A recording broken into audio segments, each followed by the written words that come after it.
Welcome to Coleman Report Live. Bomb and Work Street in the small business industry, help it grow. Lance Sexton, thanks for joining us from an undisclosed radio shack in mid-America. Chris Hearn, we missed you last week. I understand you were doing a Griswold trip, dropping off your oldest at Baylor. Congratulations. So 1 out of 2, right? 1 out of 2. Yep. 1 out of 2. Then I can reduce my pay. Katie, who's gone to witness protection and up in Seattle. Katie, welcome. I told Katie, Chris, I think the first time he's seen her since she's been married, she and her poor husband are in a 1-bedroom apartment in Seattle. I said, if you guys can, and he's working out of the house too. He's working for Microsoft. I said, if you guys can survive the next 5 months, you'll make it 50 years. Yep. Let's go to the poll. First of all, a lot of news today. We got a lot of PPP news. Let's go to the poll questions. One of the reasons why we're asking this question is Senator Rubio dropped in that, hey, he'd like to see a $250,000 limit or threshold for PPP forgiveness. Chris, as a lender, first of all, how many PPP loans did your institution do, Chris? We are just over 8,100 and counting. We're still closing them yesterday and today and for another couple days.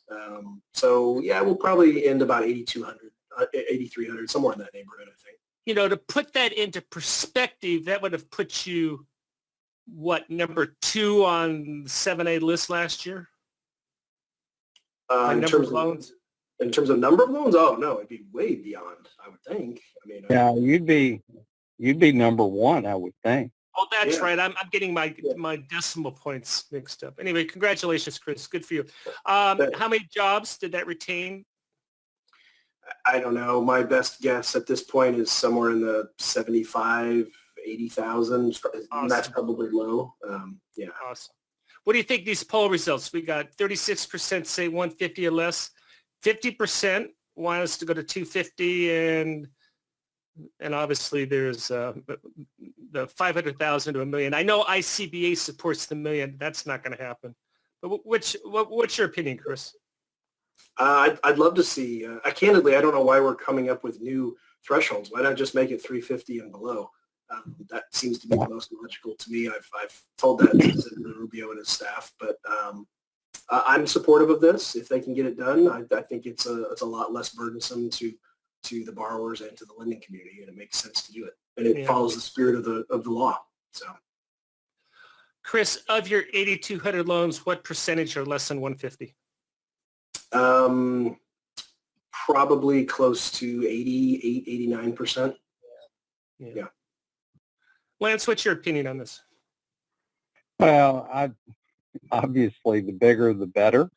I fall right in line with Chris, and 350 has been a number that SBA's recognized for years. It's been the maximum of the Express Loan Program for years. Of course, you can do $1 million right now, but 350 is a very logical number. It fits with the history of SBA, and it would clean up more than 90% of the PPP loans. Now, Bob, from a bank perspective, making forgiveness easier is a great thing.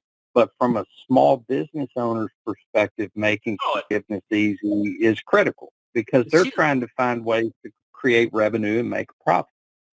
Yeah, they don't need to be gathering payroll tax forms and leases that they probably can't find.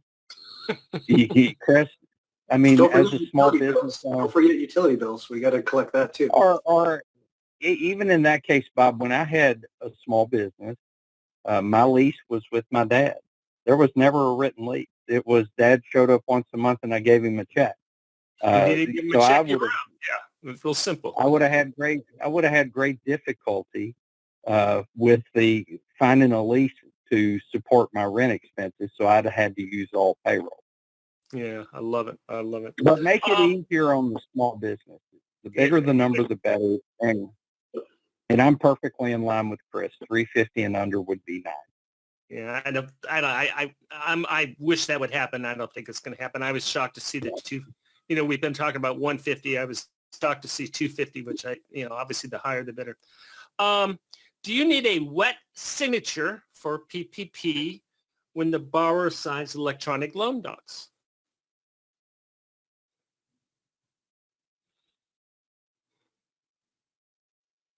What's the answer, Lance?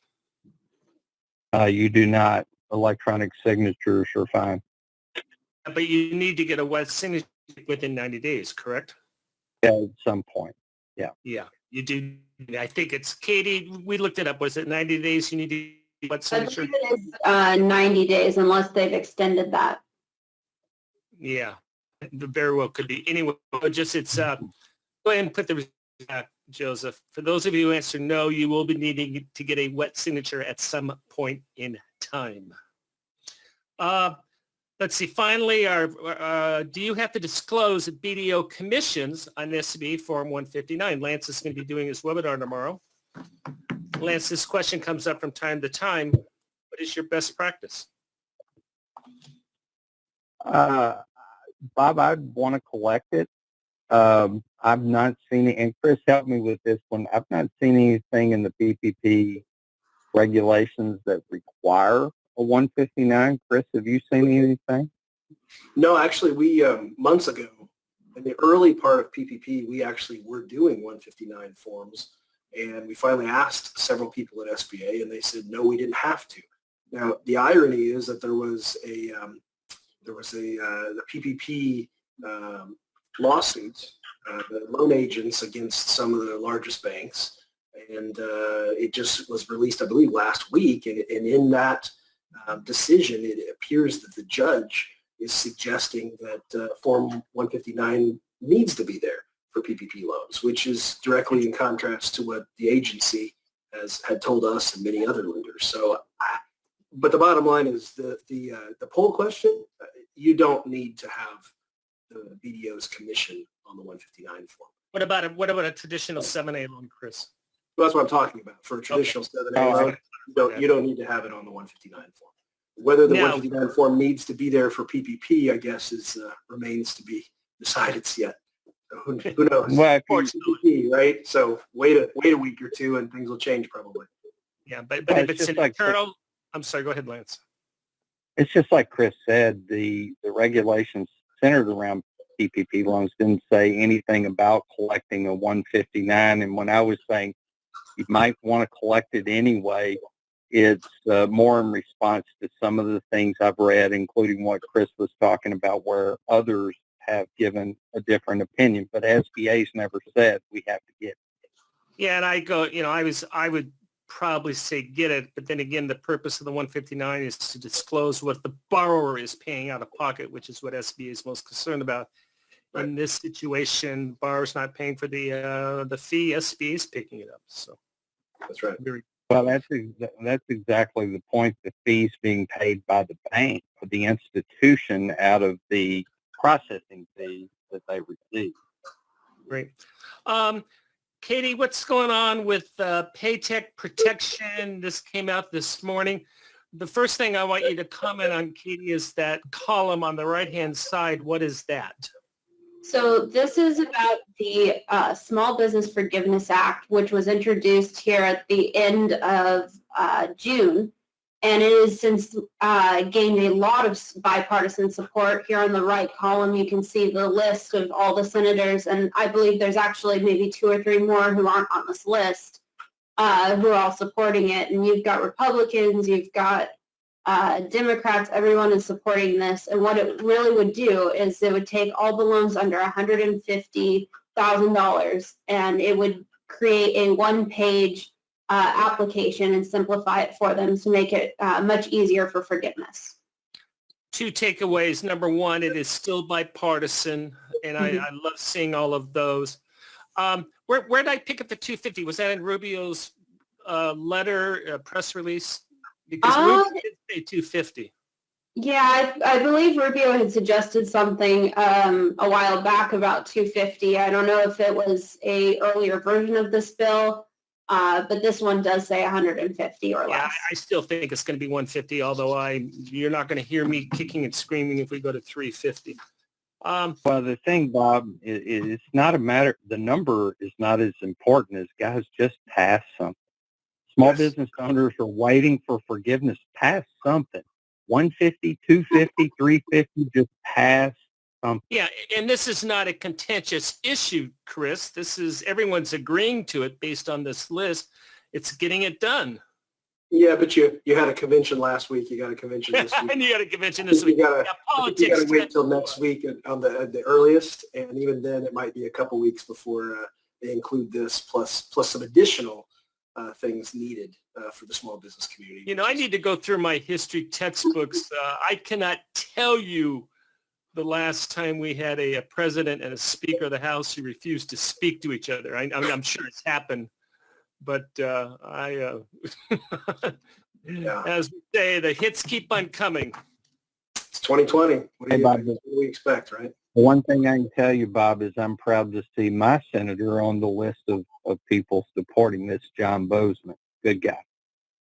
On what side of the aisle? He's a Republican. Yeah, and of the 30, I didn't count them up, Katie, but there's quite a few Democrats in there. There are, including some of the ones who introduced it. You saw Democrats and Republicans introducing this bill. So it's going to happen.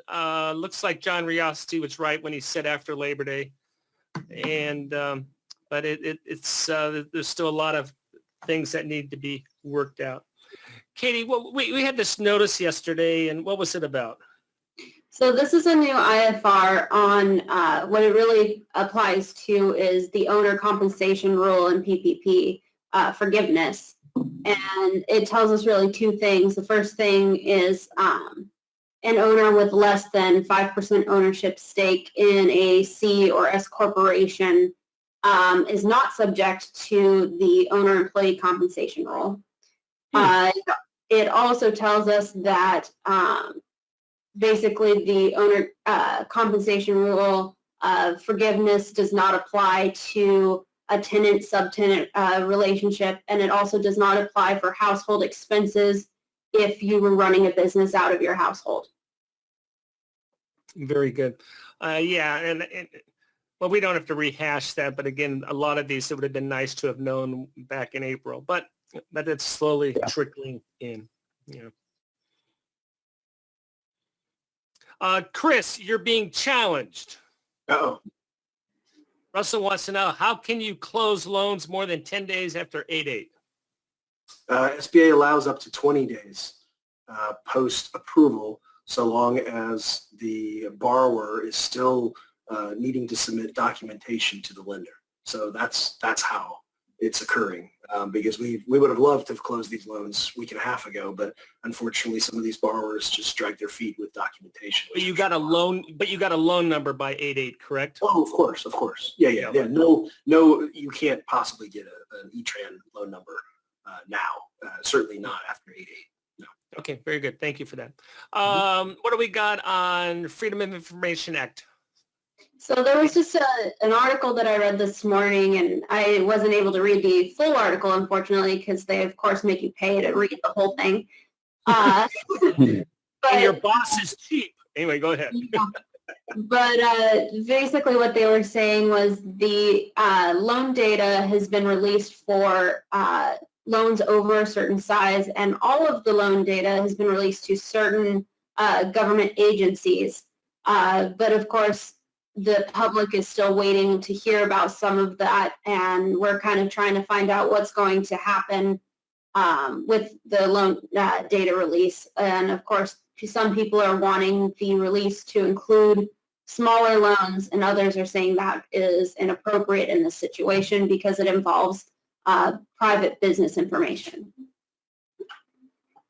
So just to clarify, so loans under 150 we're not disclosing, correct? Currently, yes. When you say currently, is there a chance it may be disclosed? It is being challenged, but right now that's the situation. Okay, very good. Lance, give an elevator pitch about your webinar tomorrow. We're going to talk about what we were discussing earlier, the SBA warrant, Form 159, and what an agent is, when you have to complete a 159, what the certifications are regarding the SBA Form 159, what are reasonable fees and how you document those. But a full overview of the SBA Form 159, it's important, and as a participant bank, what you're supposed to do.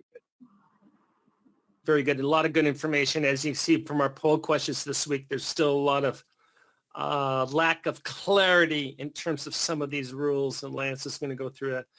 And the big one that's going to be exciting is next week we're going to be talking about, okay, what do we do after the PPP time frame is up, and there's things you can do now, and Lance is going to be talking about servicing steps to take. Go ahead, Bob, Lance.